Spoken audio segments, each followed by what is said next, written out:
एक समय की बात है, परमात्मा प्रभु का एक अपने नाना रूप बना करके परमात्मा आते रहते हैं कबीर जी, और संतों को संत रूप में अपनी भूमिका करते रहते हैं। एक समय की बात है कि गांव के बाहर एक संत रहता था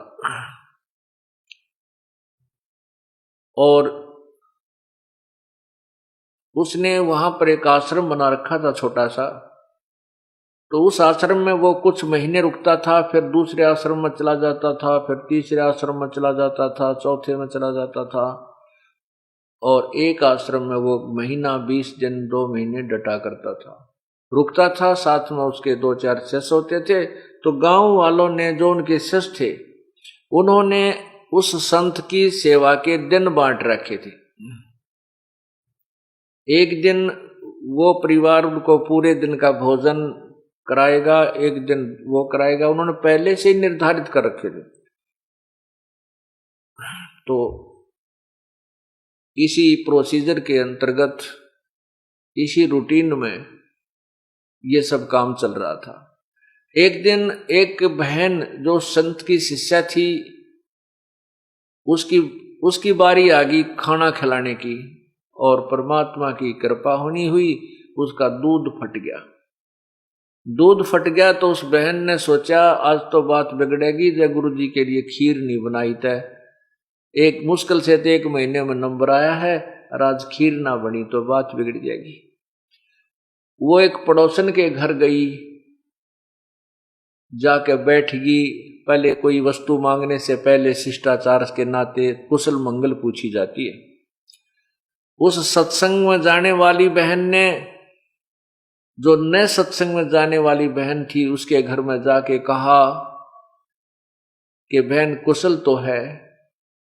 उस बहन ने कहा कि बहन के कुशल बताऊं, आपको सब पता है, छोटा सा बेटा था मेरा, छोटा सा बालक था लड़का, उसी समय पति की मृत्यु हो गई थी। फिर मैंने सोचा था इस बच्चे ने पाल पोस दूंगी, बड़ा होगा, इसके आस पर मैं अपना दिन तोड़ रही थी कि बड़ा होकर के ये लायक निकलेगा और अपने काम ने संभाल लेगा। यो ऐसा निकम्मा हो गया, शराब पीने लग गया, नशे करता है, मेरी एक भी बात नहीं मानता, सारी सारी रात पता नहीं कहाँ घूमता रहता है, कभी देर से आता है, कभी सवेर से आता है, काम को कहती हूँ तो मानता नहीं है। मैंने तो रो रो के अपनी आंखें खराब कर ली है, क्या करूं, कहाँ जाऊं, कहाँ मरूं। तब उस बहन ने कहा, बहन आप सत्संग में जाने वाली बहन ने कहा कि आप मेरे साथ सत्संग में चला करो, वहां जाने से आपका दुख हल्का हो जाएगा। बहन भाइयों में बैठोगी, बतलाओगी, भगवान की चर्चा सुनेगी, तेरा कष्ट कुछ नरम बनेगा।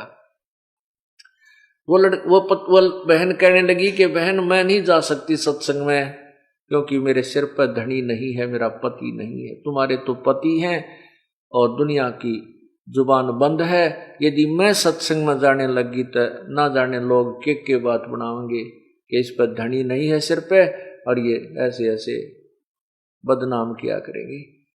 तब वो सत्संग में जाने वाली गुरु की शिष्य ने समझाया, बेबे ए बहन, हमने समाज नहीं देखना, हमने अपना आत्म कल्याण देखना है। देखो मीरा सत्संग में सुने हुए विचार जो थे गुरुदेव से, तो वो गुरु की शिष्या बताने लगी कि मीराबाई ने समाज नहीं देखा, भगवान देखा। यदि मीराबाई समाज से डरकर और सत्संग में ना जाती तो मीराबाई को कोई याद नहीं करता, उसका मोक्ष नहीं होता, वो भी कितना गधी बनी फिर रही होती। मीराबाई को यह समझ में आ गया था कि ये समाज मेरे को कोई लाभ नहीं देगा, जब मैं शरीर छोड़कर जाऊंगी उस समय मेरा किया हुआ पुण्य और ये भजन मेरे साथ रहेगा। जिस कारण से उसने, मीराबाई ने समाज को नहीं देखा, भगवान को देखा। ए बहन, संतों के शरण में जाने से ये दुख भी दूर हो जाया करते हैं, हो सके तेरा लड़का भी सुधर जाए। अब उस बहन की ये बात सुनकर कहने लगी, बहन गुरु शिष्य, जो गुरु की शिष्या थी उसकी बात सुनकर वो अनुपदेशी जो उपदेश नहीं ले रही थी, वो कहने लगी, बहन मेरे बस की बात नहीं सत्संग में जाने की। हाँ तो आप कैसे आना हो गया तेरा? तो जो सत्संग में जाने वाली यानी गुरु की शिष्या थी वो कहने लगी, बहन आज मैंने गुरुदेव का भोजन देना था, मेरा सेवा का नंबर है और हमारा दूध फट गया। आपके घर ताजी ब्याई गाय है, मुझे दूध दे दे और चाहे उधारा दे चाहे मोल दे दे।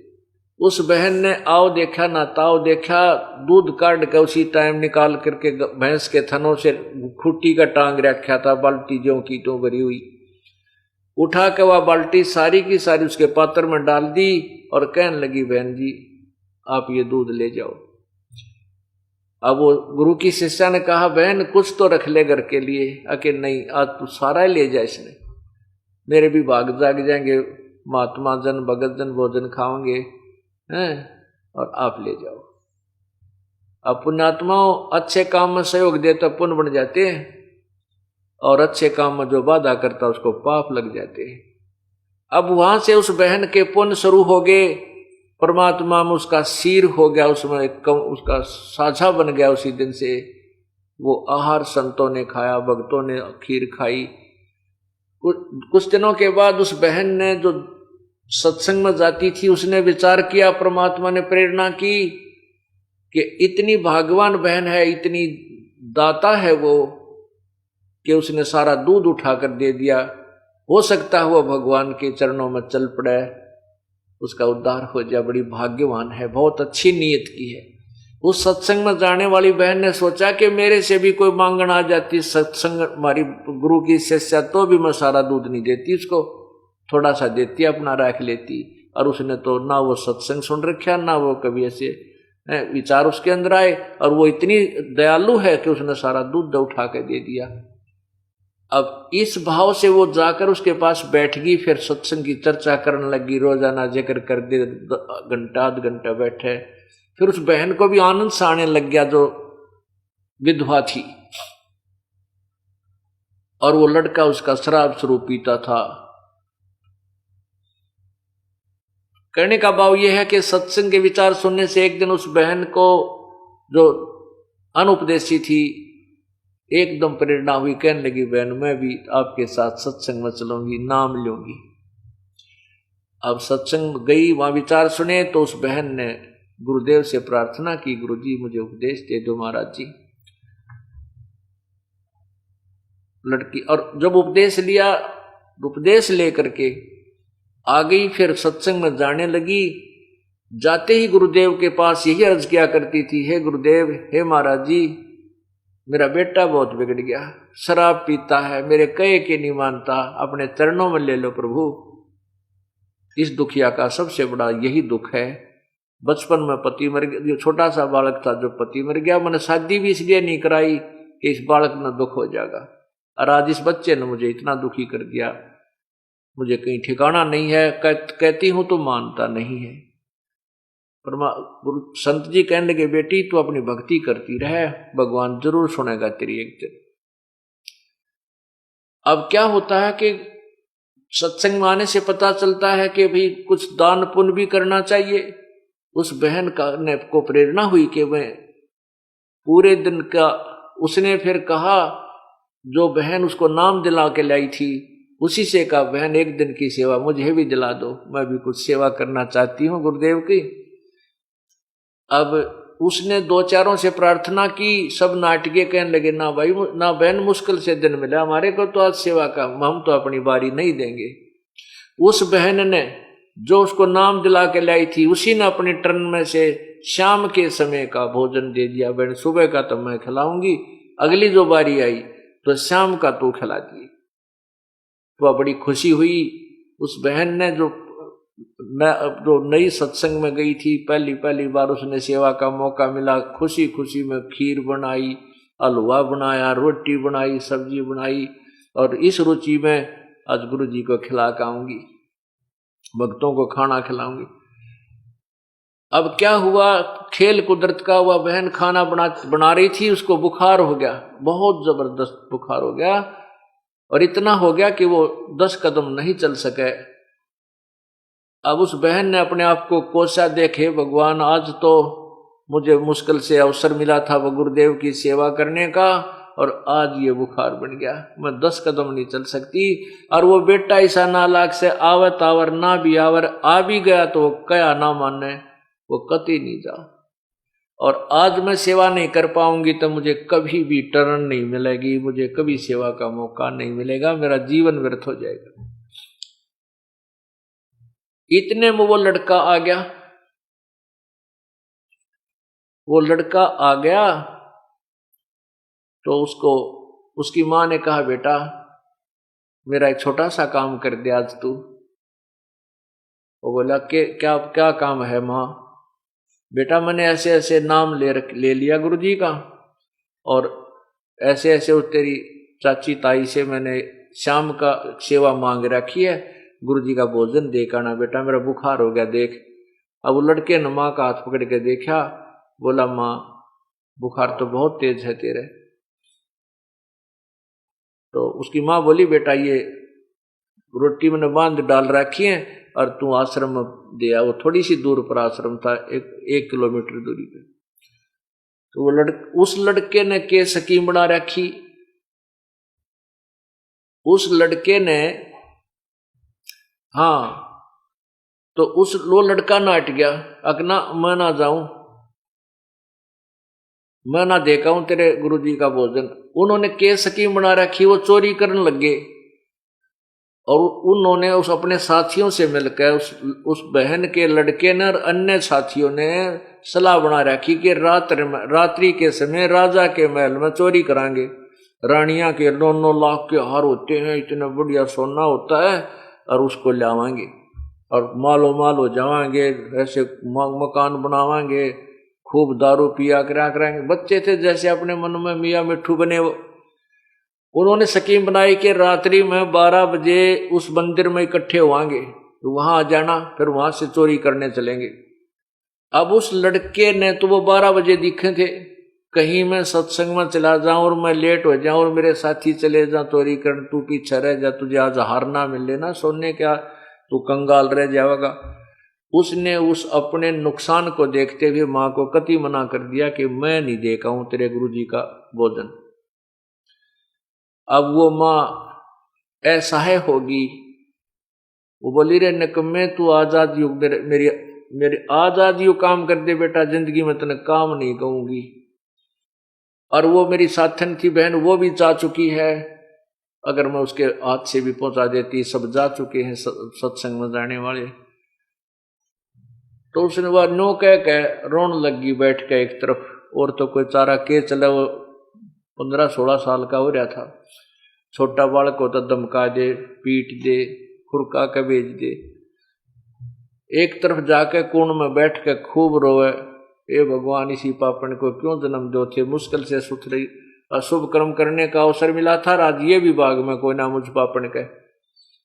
तो उस लड़के ने दया आ गई मन में कि देख माँ बहुत दुखी हो रही है, अरीबा तो 8 बजे हैं, तू दिया घंटा लग जाएगा, गणित गणा 9-10 बजे तो ही फारिग हो जाएगा। तो उसने कहा ला माँ रोआ मत, ला मुझे दे, कहाँ रखा हो, दे के आता हूँ। तो उसने बेचारी ने वो खाना पकड़ा दिया, तो वो लड़का लेकर खाना चल पड़ा। अब वो प्रतिदिन प्रार्थना किया करती थी, गुरुदेव आपके मेरे बेटे ने शरण में लेना। जो सत्संग में बहन भाई जाया करते थे, उन्हें देखा कि उस बहन का लड़का आज रोटी लेकर आ रहा है, तो सब ने खुशी हुई कि गुरुदेव ने बड़ी सुनी, उसका बेटा भी शरण में आ गया। तो उन्होंने कहा गुरुजी आज वो बहन जो आपसे बार बार प्रार्थना किया करती थी, मेरा बेटा बिगड़ गया, उसको शराब पीता है, आज वो आपका खाना लेकर आया है। आपने बड़ी सुनी, उस बहन की बहुत दुखी थी। उस लड़के ने कहा कि गुरुजी कहाँ है, महाराज जी कहाँ है। उन्हें सत्संग गए हुए भक्तों ने कहा भाई महाराज जी स्नान करने गए हैं, अभी आ जाते हैं। तो आध घंटा और लग गया, गुरुजी स्नान करके आए इतने, और उसको वो उंगलियां पे मिनट गिने, कि कहीं तू लेट हो जा, चोरी ना कर पावे, तुझे वो धन ना मिला है। महाराज जी आए, आसन ला रखा था खाना खाने के लिए, वहां वो खाना उन भक्तों ने खोल कर गुरुदेव के सामने रख दिया। तो गुरुदेव ने कहा, बेटा आ जा, तो मेरे निकट बैठ जा। बताने लगा, बेटा बीड़ी शराब तम्बाकू नहीं पीनी चाहिए, मनुष्य जीवन ऐसे नहीं मिलता, इसमें परमात्मा का नाम लेना चाहिए बेटा। महात्मा ने सोची तो न्यों थी कि वह माई बहुत दुखी रहे बेचारी, री बच्चे ने समझा दो 2 मिनट इसकी बात समझ में आ जाओ, यू नाम में ले ले। लेकिन वो लड़का ने बोला, बाबा जी रोटी खा जल्दी, मैंने देर हो है, शिक्षा की जरूरत नहीं मुझे तेरी की, मेरी माँ बीमार होगी इसलिए मैं खाना लेकर आ गया, न मैं ना हूँ वो तुम्हारे पास। वो महात्मा जी ने सोचा बात लड़की ठीक रो है, निकम्मा बिल्कुल ही, तो बोलन का भी ना बेरा। इसने खाना खा लिया और उसने खाना खाते ही ठाक वो बर्तन और भाग लिया। अब वो दौड़ा आ रहा था, रास्ते में उसके पैर में कांटा लग गया, सूल चल गई अच्छी पूरी लंबी, और वह लग के अंदर टूट गई, शरीर के उस पैर के अंदर ही टूट गई। अब वो लंग करता हुआ घर में प्रवेश हुआ। जो बर्तन लेकर गया था वो वहां आंगन में जाकर पटक्का मारे और कहने लगा, गया था तेरे सत्संग में, मेरे पैर में कांटा लग गया, आज के बाद भेजिए, मैंने कभी उस पाखंडी के पास कभी नहीं जाऊं, मेरे पैर में कांटा लग गया। अब उस माई ने सोचा, उस बहन ने सोचा, देख मैं किसी दुर्भाग्यन हूं, हे परमात्मा या क्या बनी, क्या आज ही इसका यू कांटा लगना था? ये तो ऐसा निकम्मा है, ना खुद जा सत्संग में, ना मन न जान दे आज के बाद। हे प्रभु ये बहुत माड़े भाग मेरे। तो माँ थी, उसने उठी, सोचा कोई बात नहीं, बाद में देखी जाएगी क्या होगा। तो कहा, बेटा के लग गया तेरे? अगर मेरा कांटा लग गया, देख कितना लंबा, दर्द बहुत हो रहा है। तो रात्रि का समय था, उस समय तो माँ ने फर्स्ट एड करके उसका पट्टी बांध दी, बेटा सुबह कांटा निकाल लेंगे, तो निकला नहीं। वो कोई तेल पानी का फोवा फोवा बांध दिया करते हैं, वो नरम हो गया। तो सुबह उठकर उसने माँ ने उसका कांटा निकाल दिया। उधर से वो चोरी करने नहीं जा पाया, उसके साथियों ने आध घंटा बाट इंतजार किया, वो चोरी करने के लिए राजा के महल की तरफ चल पड़े।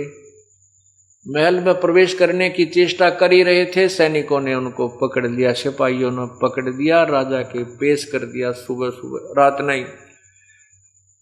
तो मंत्रियों ने कहा कि हे राजन, ये इतने खूंखार बदमाश हैं, इतने खूंखार चोर हैं, जब राजा के महल में भी चोरी करने की नीयत रखते हैं तो आम जनता को ये कैसे बख्शेंगे, इनको सजाए सूली दी जाए। राजा ने मंजूर कर दी कि आज शाम को 4 बजे इनको सूली तोड़ दो सरेआम।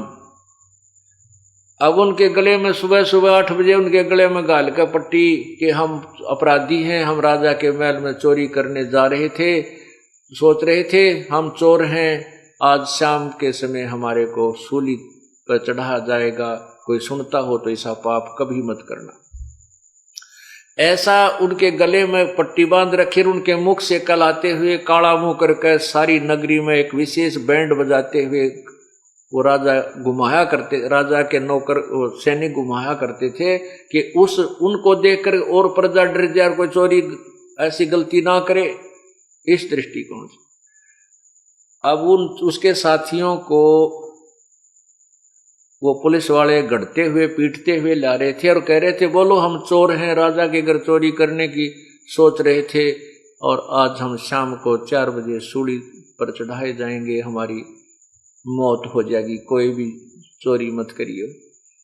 ऐसा वो नगरी में घूमते हुए आ रहे थे।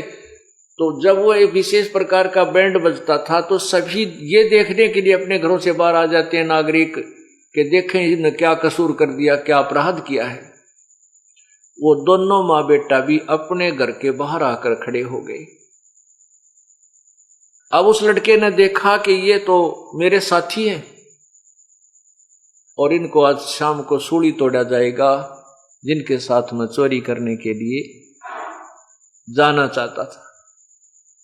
अब वो कहते हुए आ रहे हैं कि हम चोर हैं, हम राजा के घर चोरी करने जा रहे थे हमारे, और कोई भी आज हमें शाम को 4 बजे सरेआम उस स्थान पर सूली तोड़ा जाएगा, यानी मेरे को सजाए मौत दी जाएगी। अब वो लड़का ने तो पहचान दिया अपने साथी।